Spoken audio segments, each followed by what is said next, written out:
Hello hello friends.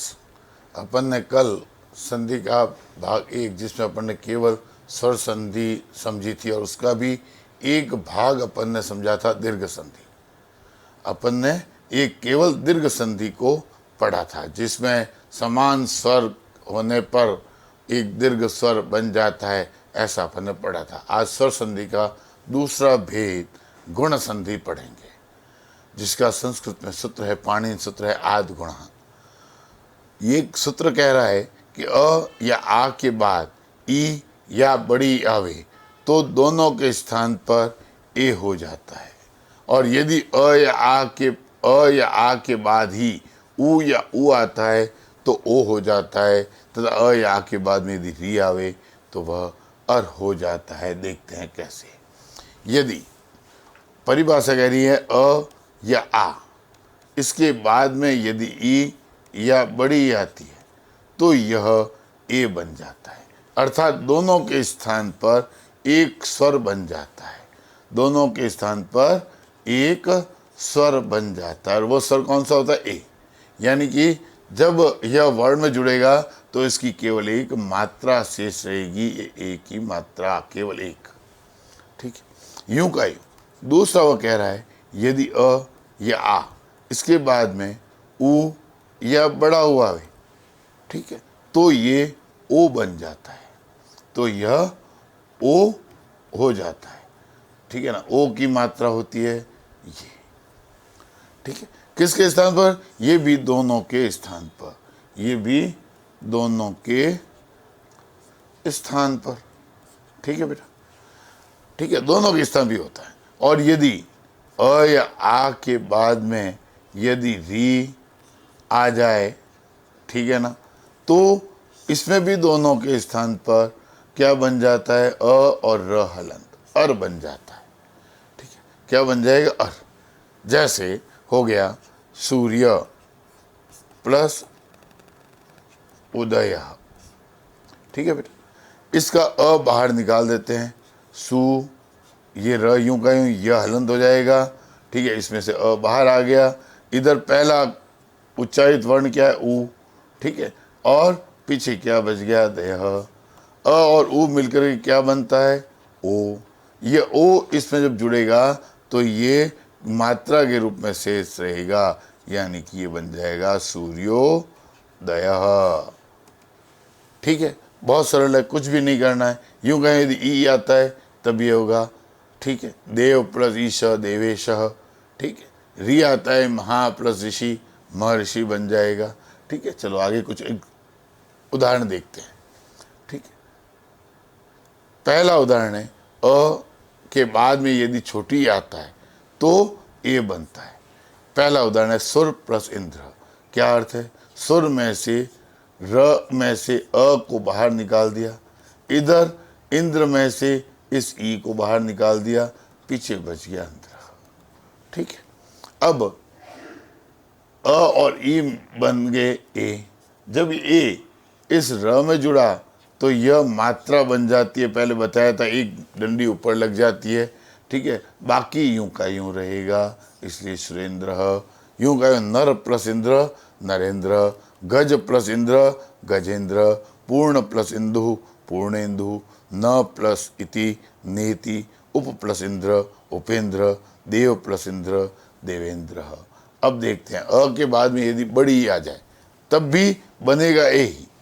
कनक plus ईश्वरी, या अ है, इधर भी ई है, अ और ई दोनों मिले ए बन गया। ठीक है, ये हलंत है इसलिए ए की मात्रा लगी, तो कनकेश्वरी। नर प्लस ईश नरेश, परम प्लस ईश्वर परमेश्वर, सुर प्लस ईश सुरेश, अखिल प्लस ईश अखिलेश, भुवन प्लस ईश भुवनेश। यहाँ भी अ के बाद में बड़ी आ गई।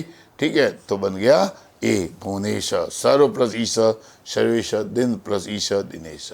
अन्य और भी उदाहरण हो सकते हैं, आगे देखते हैं। यदि अ के बाद उ आ जाए तब क्या बनेगा?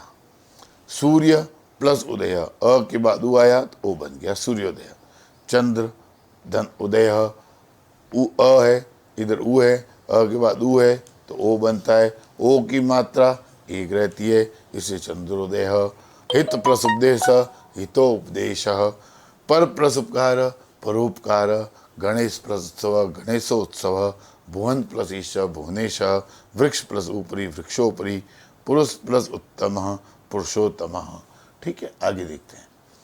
अ के बाद यदि बड़ा हुआ जाए तब क्या होगा? जल प्लस उर्मी जलोर्मी, भाव प्लस उर्मी भावोर्मी। अ के बाद बड़ा हुआ है तब भी बनेगा तो क्या? ओ ही, इसलिए यहाँ ओ बन गया जलोर्मी ही। भाव प्लस उर्मी भावोर्मी, सागर प्लस उर्मी सागरोर्मी, अत्यंत प्लस ऊर्ध्वम अत्यंतोर्ध्वम, एक प्लस ऊनः एकोनः, गगन प्लस ऊर्ध्वम गगनोर्ध्वम। ठीक है, चलो आ के बाद यदि ऊ आ जाता है तब क्या होगा? गंगा या आ है। ठीक है, इसका ऊ ले लिया बाहर। ठीक है, ये ऊ बाहर आ गया। ठीक है, इन दोनों की जगह बन गया ओ। क्या बन गया? ओ। ओ की मात्रा क्या होती है? एक डंडी पास में एक डंडी ऊपर। ठीक है, तो गंगा गंग हो गया, आ बाहर आ गया इसलिए गादा है, ओ की मात्रा लगी गंगो गंगोदकम, बाकी कुछ भी नहीं। ठीक है, बहुत सरल है, कुछ नहीं है। महा प्लस उदय महोदय, महा प्लस उत्सव महोत्सव, परीक्षा प्लस उत्सव परीक्षोत्सव, ओ आ प्लस उदकांतम, आ का आ है और ऊ है, दोनों मिलके ओ बन गया, यहाँ सीधा ओ आ गया। ठीक है, महा प्लस उद्यानम महोद्यानम, राजा प्लस उचितम राजोचितम। ठीक है, अब देखते हैं यदि आ के बाद बड़ा हुआ आता है तब क्या बनेगा? गंगा आ है यहाँ।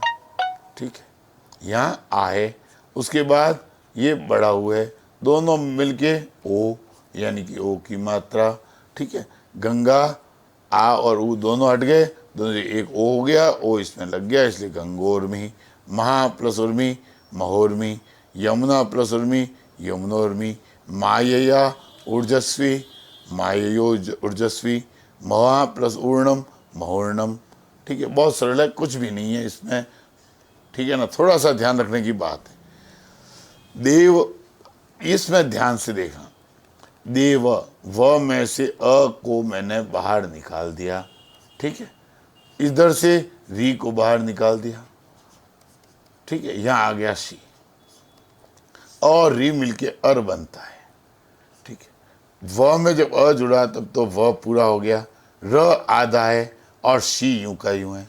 एक नियम है, जब र आधा होता है और उसके बाद यदि कोई वर्ण पूरा है तो वह र उसके ऊपर चढ़ जाता है, यानी कि वह उसके सिर पर रहेगा, यानी कि देव ऋषि बनेगा। और यदि मान लो यह र पूरा है, अगर आधा अक्षर आ जाए और उसके बाद यदि र पूरा हो जाए, ठीक है, तो यह र इसके नीचे चला जाएगा, यानी कि ये क्र बन जाएगा। ये ध्यान रखने की बात है कि जब र आधा हो उसके पश्चात यदि कोई वर्ण है पूरा तो वह उस वर्ण के ऊपर जाएगा र, और यदि वर्ण आधा है उसके बाद में र पूरा है तो वह र उस वर्ण में लग जाएगा। ठीक है ना, यह ध्यान रखने की बात है, समझ में ना चाहिए। राज प्लस ऋषि राजर्षि, सप्त प्लस ऋषि सप्तर्षि, ग्रीष्म प्लस ऋतु ग्रीष्म ऋतु, वसंत प्लस ऋतु वसंत ऋतु, कृष्ण प्लस रिद्धि कृष्ण रिद्धि। यूं का यूं आ के बाद भी यदि री आता है तब भी अर ही होता है, नियम वही है। ठीक है, यह गलती से आ गया बीच में, इसे हटा देना, ये इसका उदाहरण नहीं है। महा प्लस ऋषि, आ के बाद री आ गया तो इसके स्थान पर अर बन जाएगा। ठीक है, ब्रह्मा प्लस ऋषि, आ गया री है अर हो गया इसलिए ब्रह्म ऋषि बन गया, महा प्लस ऋषि महर्षि। ठीक है, आज अपना यह समाप्त हुआ, कल अपन वृद्धि संधि पढ़ेंगे। ये सारा गृह कार्य में हमको करना है। धन्यवाद।